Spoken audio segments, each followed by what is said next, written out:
அப்போல்லாம் நாங்கள் தறியில் ஒரு முழு தாரை மாற்றி விட்டு தறியை விட்டுட்டு எதிரில் இருக்கிற டீ கடையில் போய் ஒரு டீ பண்ணு சாப்பிட்டு வருவோம். தறி சட்டக்கு புட்டக்குன்னு ஓடிக்கிட்டே இருக்கும். இப்போ நாங்கள் தறிக்கிட்டே நாங்கள் நின்றுக்கிட்டு இருக்கிறோம். தறி ஓட மாட்டேங்குது. தறி சுற்றி நாங்கள் தான் ஓடுறோம். என்னங்க 30-35 வருஷத்துக்கு முந்தின்னு சொல்லிக்கிட்டே இருக்கிறீங்க, இந்த காலகட்டத்துக்கு வாங்க அப்படிங்கிறீங்களா?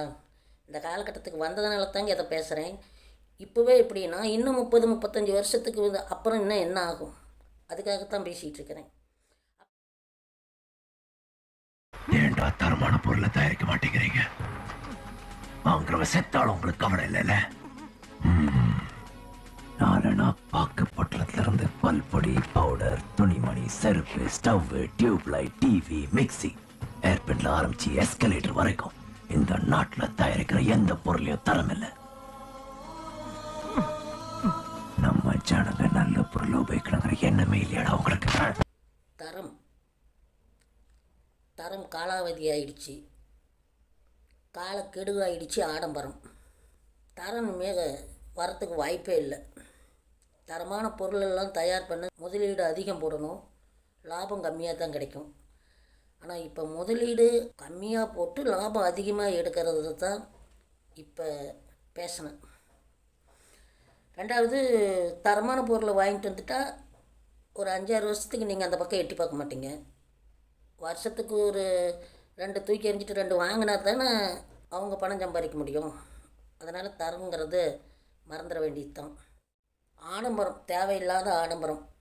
இப்போ ஒரு சினிமாவுக்கு போகிறோம், சினிமா தேட்ரு, சினிமாவும் பல டெக்னிக்கலாக பலம் எடுக்கிறாங்க. தியேட்டருக்காரரும் நாம் ஒரு 3 மணி நேரம் என்டர்டெயின்மெண்ட் படம் உட்காந்து பார்க்குறதுக்கு நல்லா வசதியாக சோபா மாதிரி சீட்டி, படுத்திக்கிட்டு பார்க்குற சீட்டிலாம் கூட இப்போ வந்துருச்சு. இது நாம் ஒரு 3 மணி நேரம் ஜாலியாக போய் படம் பார்த்துட்டு வர்றது. அது எல்லோரும் போகிறதில்ல. விருப்பப்பட்டவங்க போவாங்க, விருப்பம் இல்லாதவங்க போக மாட்டாங்க. இது ஒரு தப்பு கிடையாது. ஆனால் எல்லோரும் போகிற இடம் போயிட்டு அங்கேயே இருக்க போகிறதில்ல, வேலை முடிஞ்சது வந்துடுவோம். ஆனால் அங்கே எதுக்கு இவ்வளோ ஆடம்பரம்? இன்னும் ஆடம்பரம் தப்பு இல்லைன்னா இப்போ எதுக்கு ஆடம்பரம்னு கேட்குற அப்படிங்கிறீங்களா? நாம் சம்பாரித்து நாம் ஆடம்பரமாக இருக்கிறது தப்பு இல்லை. ஆனால் சம்பாதிக்க ஆடம்பரம் பண்ணுறது தான் தப்பு. ஒரு 30-35 வருஷத்துக்கு முந்தி நகைக்கடை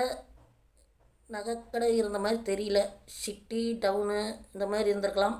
ஊருக்குள்ளார நகை செய்கிறவங்க இருப்பாங்க, அவங்கக்கிட்ட காசு கொடுத்தா பவுன் எடுத்துகிட்டு வந்து நகை செஞ்சு கொடுத்துருவாங்க. அதை விடுங்க, ஒரு ஹாஸ்பிட்டலு, ஒரு துணிக்கடை, ஒரு மளிகை கடை, டீ கடை, ஹோட்டல், இதெல்லாம் சாதாரணமாக நம்ம வீடு மாதிரி தான்.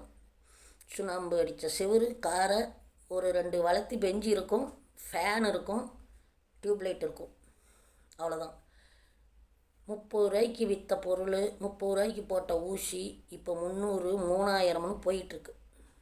இதுக்கு ஹாஸ்பிட்டலில் அப்போ டாக்டரு உள்ளே இருப்பார், வெளியே கூட்டத்தில் இருக்கிறவங்களும் ஒவ்வொருத்தரையாக வரிசையாக உள்ளே அனுப்புறதுக்கு ஒரே ஒரு ஆள், டோக்கன் போட்டு அனுப்புறதுக்கு ஒரு ஆள் வெளியே இருப்பார். உள்ளே போனதும் டாக்டர் ஊசி போட்டு மாத்திரை கொடுத்து காசு வாங்கிட்டு அனுப்பிவிட்ருவாங்க. 30 ரூபாய்க்கு ஊசி போட்டாங்க.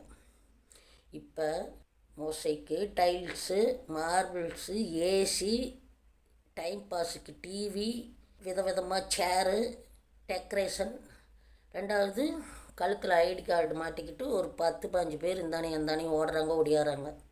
டோக்கன் போட ஒரு ஆள், அந்த டோக்கனை வரிசையாக கூப்பிட்டு உள்ளே அனுப்ப ஒரு ஆள், ஊசி போட ஒரு ஆள், மாத்திரை கொடுக்க ஒரு ஆள், பில்லு போட ஒரு ஆள், பணம் வாங்க ஒரு ஆள். இதை விட யூரின் டெஸ்ட்டு எடுக்கணும்பாங்க. என்ன பண்ணுவோம், வெளியே போய் ஒரு டீ குடிச்சிட்டு யூரின் டெஸ்ட்டு கொடுத்துட்டு வருவோம். ஆனால் இப்போ யூரின் டெஸ்ட் எடுக்கணும், தண்ணி ஒரு டம்ளர் குடிச்சிட்டு அந்த ஏசி ஹாலில் போய் உட்காந்துருங்க அப்படின்னு சொல்லி ஒரு ஏசி இருக்கிற ஹாலில் கொண்டு போய் உட்கார வைக்கிறாங்க. அந்த ஹால் அதுக்குன்னே இருக்க மாட்டேங்குது, நிறையா சேர் போட்டு நிறைய பேர் உட்காந்துருக்குறாங்க. ஒரு ஹாலு ஃபுல்லாக ஏசி. இவ்வளோ செலவு, இவ்வளவும் நம்ம மக்களோட வசதிக்காக செஞ்சுட்டு நமக்கு 30 ரூபாய்க்கு ஊசி போடுவாங்கன்னு நினச்சிங்களா? 30 ரூபாய்க்கு பொருள் கொடுப்பாங்கன்னு நினச்சிங்களா? இதுக்கான ஆன செலவும் ஆக போகிற செலவும் நம்மக்கிட்ட இருந்து தான் வாங்குகிறாங்க. இதுக்குத்தான் இந்த ஆடம்பரம் தேவையில்லைன்னு. தரமான பொருள், தரமான மெட்டீரியல், இதை வாங்கி தரமான பொருள் தயார் பண்ணால் அதில் ப்ரொடக்ஷனும் அதிகம் ஆகும், அந்த லாபத்தை எடுக்கலாம். இதெல்லாம் ஏன் யோசிக்க மாட்டேங்கிறாங்கன்னு தெரியல. வேலைக்காரன் படத்தில் சிவகார்த்திகேயன் இப்போ புது படம் வேலைக்காரன், அதில் வந்து தரமான பொருள் தயார் பண்ண போராடுற மாதிரியும், அந்த மாதிரி எல்லாருக்கும் எல்லா தொழிலிலும் தெரியும். நான் தறி ஓட்டுறேன், கூலிக்கு தான் ஓட்டுறேன். தறியில் துணிமணியை தயார் பண்ணுறோம். இதுக்கு தேவையான மெட்டீரியல் நூல் கொஞ்சம் தரமானது எடுத்து போட்டால் வந்து ஒரு 35 வருஷத்துக்கு முந்தி, என்னங்க 35 வருஷத்துக்கு முந்தின்னு சொல்லிக்கிட்டே இருக்கிறீங்க, இந்த காலகட்டத்துக்கு வாங்க அப்படிங்கிறீங்களா? இந்த காலகட்டத்துக்கு வந்ததுனால தாங்க இதை பேசுகிறேன். இப்போவே எப்படின்னா இன்னும் 35 வருஷத்துக்கு அப்புறம் இன்னும் என்ன ஆகும், அதுக்காகத்தான் பேசிகிட்டு இருக்கிறேன். அப்போல்லாம் நாங்கள் தறியில் ஒரு முழு தாரை மாற்றி விட்டு தறியை விட்டுட்டு எதிரில் இருக்கிற டீ கடையில் போய் ஒரு டீ பண்ணு சாப்பிட்டு வருவோம். தறி சட்டக்கு புட்டக்குன்னு ஓடிக்கிட்டே இருக்கும். வந்து பார்த்தா ஒரு இலை போயிருக்காது, ஒரு தாரால கட்டாக இருக்காது, அப்படியே பட்டாட்டம் ஓடிக்கிட்டு இருக்கோம். இப்போ நாங்கள் தறிக்கிட்டே நாங்கள் நின்றுக்கிட்டு இருக்கிறோம், தறி ஓட மாட்டேங்குது. தறி சுற்றி நாங்கள் தான் ஓடுறோம்.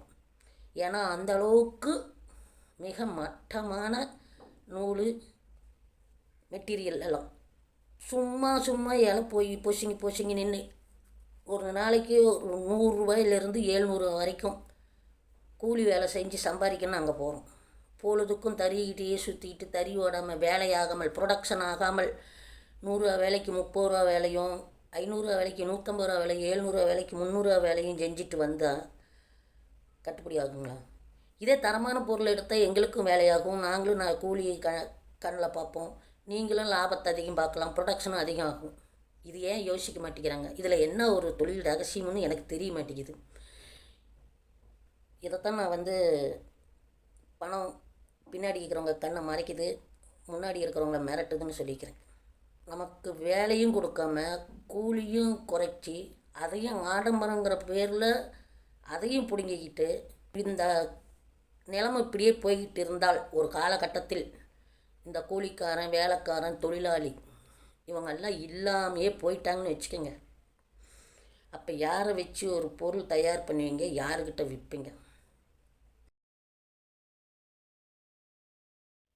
பணத்தோட அருமை பெருமைக்கு இவ்வளோ விளக்கம் சொல்லியிருக்கிறேன். இதுக்கு மேலே விளக்கம் சொல்ல தேவையில்லை. நான் ஒரு சின்ன விளக்கம் அதை இப்பயே சொல்லிடுறேன். அடுத்த வீடியோவில் இந்த விஷயத்தை முடிச்சிடலாம். அலிபாபாவும் 40 திருடர்களும் எம்ஜிஆர் படம். பணத்துக்கும் மனுஷனுக்கும் இருக்கிற இதை அதை ஒன்று சொன்னாவே போதும். அண்டாகா கஜம் அபூகா குஷம் திறந்துட்டு டீசே ஒரு கொக்கக்குள்ளார போய் புதையல் தங்கம் வயரம் நகை நட்டு எல்லாம் ஏகப்பட்டது கிடக்கும். எம்ஜிஆர் போவார் திடமான மனசோட, நல்ல மனசோட, அளவான ஆசையோட, பேராசை இல்லாமல் உள்ளே போவார். தேவையானதை எடுத்துக்கிட்டு வருவார், செல்வத்தை பணத்தை நகையை எடுத்துக்கிட்டு வருவார். நாட்டுக்கு வந்துடுவார். நாட்டில் வந்து ஒரு செல்வந்தராக இருந்து அவர் தேவை போக மீதியை வந்து இல்லாதவங்களுக்கும் கொடுத்து ஒரு சீமானாக வாழ்வார். அதே வந்து நீ எப்படி இவ்வளோ பணம் சம்பாரிச்சேன்னு கேட்டுட்டு அவங்க அண்ணன் எம்ஜி சக்கரபாணி அவர் அந்த குகைக்குள்ளே போவார். அவர் பேராசை அந்த நகை பணம் புதையலை பார்த்துட்டு தான் அவர் மயங்கி போய் எல்லாத்தையும் எடுத்துகிட்டு வர ஆசைப்பட்டார். எல்லாத்தையும் எடுத்துக்கிட்டு வர ஆசைப்பட்டு அங்கேயே பித்து பிடிச்சி உசுரை இழந்துருவார். இதுதான் நமக்கு தேவை பணம்.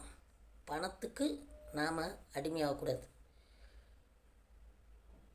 வாழுங்கள், வாழ விடுங்கள்.